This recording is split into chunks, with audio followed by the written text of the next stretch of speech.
आज ही Doubtnut app download करें। Doubtnut पर होगा अब आपके सभी मैथ्स, केमिस्ट्री, फिजिक्स और बायोलॉजी डाउट्स का सफाया। बस अपने क्वेश्चन की फोटो खींचो, उसे क्रॉप करो और तुरंत वीडियो सोल्यूशन पाओ। Download now.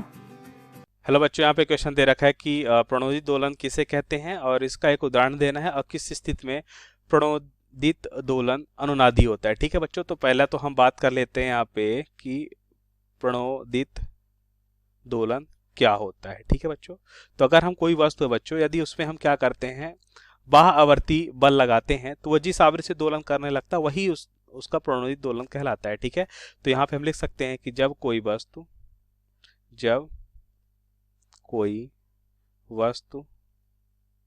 पर बाह्य आवृत्ति बल लगाया जाए या बाह्य आवृत्ति के प्रभाव पर, जब कोई वस्तु बाह्य आवृत्ति बल लगाने पे या बाह्य आवृत्ति के प्रभाव या बाह्य आवृत्ति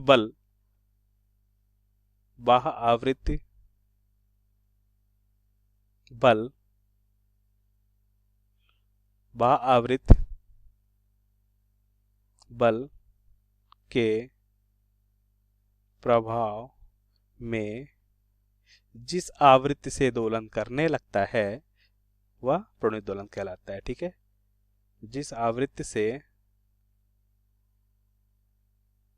दोलन करने लगता है, ठीक है बच्चों, दोलन करने लगता है वही क्या कहलाता है बच्चों, वही कहलाता है बच्चों प्रणोदित दोलन। इतनी बात तो हम समझ गए बच्चों यहाँ पे।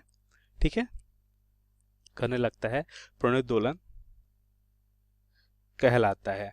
ठीक है बच्चों, अच्छा इतनी बात तो हम यहाँ पे समझ गए बच्चों कि प्रणोदित दोलन क्या होता है। अब हम क्या देखते हैं बच्चों कि एक उदाहरण देख लेते हैं। ठीक है, उदाहरण देखें तो उदाहरण में हमने देखा बच्चों,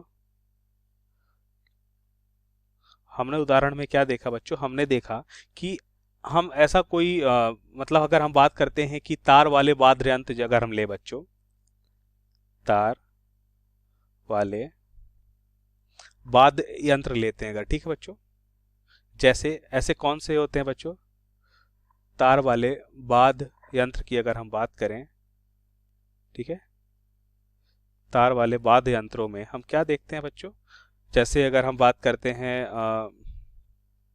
सितार होता है बच्चों, ठीक है, वायलिन होता है, ठीक है, ये सब में क्या होता है बच्चों, हम इस पे थोड़ी थोड़ी देर में क्या करते हैं बच्चों, एक बल लगाते रहते हैं। ठीक है बच्चों, तो हम कह सकते हैं कि जैसे सितार हो गया, वायलिन हो गया, ठीक है बच्चों, इस पे हम क्या करते हैं, बल लगाते हैं। ठीक है, एक डायग्राम भी इसका देख लेते हैं बच्चों थोड़ा सा। यहाँ पे क्या लिया है बच्चों, ये गिटार लिया है, सितार लिया है यहाँ पे, ठीक है, ये हमारा गिटार है। ठीक है बच्चों, क्या है, गिटार है। अब हम क्या देखते हैं बच्चों, अब देखिए सितार भी कुछ ऐसे ही होता है। ठीक है बच्चों, अभी हम गिटार की बात कर रहे हैं, कोई भी वाद्य यंत्र है बच्चों, सितार, वायलिन, गिटार, ठीक है, इसमें गिटार की बात कर रहे हैं।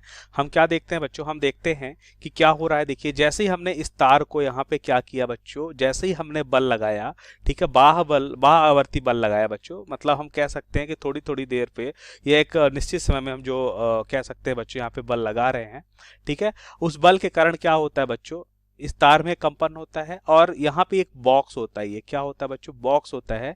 इस बॉक्स में हम क्या देखते हैं बच्चों कि जो वायु होती है, हवा होती है, इस बॉक्स में क्या होता है बच्चों, हवा होती है, और उस हवा को क्या करता है बच्चों, ये जो कह सकते हैं तार पे जो बल लगाते हैं, वह बल किसको चला जाता है बच्चों, हवा को चला जाता है, और हवा क्या होती है बच्चों, वहां पे प्रणोदित करने लगती है। वही वो जिस हम कह सकते हैं जिस आवृत्ति से प्रणोदित करती है बच्चों, वही उसका प्रणोदित दोलन होता है। ठीक है, तो यहाँ पे हमने देखा इसका उदाहरण। अब हम बात कर लेते हैं बच्चों, हमसे पूछ रहा है कि प्रणोदित दोलन किस स्थिति में अनुनादी होता है। ठीक है बच्चों, तो अगर हम बात करते हैं कि अनुनादी कब होता है, तो हम देखते हैं बच्चों कि क्या होता है, यहाँ पे हम लिख लेते हैं बच्चों ये बात, या फिर हम लिख लेते हैं बच्चों कि हम ऐसा करते हैं बच्चों कि इसकी देखिए, इसकी एक हम कह सकते हैं एक हम स्वाभाविक आवृत्ति होती है। ठीक है, अब इस आवृत्ति की अगर हम बात करें कि जब बाह्य आवृत्ति और स्वाभाविक आवृत्ति क्या हो जाए बच्चों, एक ऐसी स्थिति आती है कि दोनों क्या हो जाते हैं, बराबर हो जाते हैं। ठीक है, और उस स्थिति में हमें अधिकतम आयाम मिलता है बच्चों। ठीक है, वह स्थिति होती है बच्चों अनुनादी स्थिति। ठीक है, तो हम लिख सकते हैं बच्चों इस बात को इस यहाँ पे कि जब क्या लिखेंगे बच्चों कि जब इसका, देखिए अभी इसकी बात करते हैं, इसकी एक स्वाभाविक आवृत्ति होती है, ठीक है बच्चों। कौन सी आवृत्ति होती है? स्वाभाविक। स्वाभाविक, जब स्वाभाविक आवृत्ति व प्रणोदित आवृत्ति क्या हो जाए बच्चों? बराबर हो जाती है, बराबर हो जाती है, उस स्थिति, क्या होता है बच्चों? उस स्थिति में हम क्या देखते हैं? उस स्थिति में आयाम जो होता है बच्चों अधिकतम होता है, ठीक है। उस स्थिति में आयाम क्या होता है बच्चों? अधिकतम हो जाता है, ठीक है।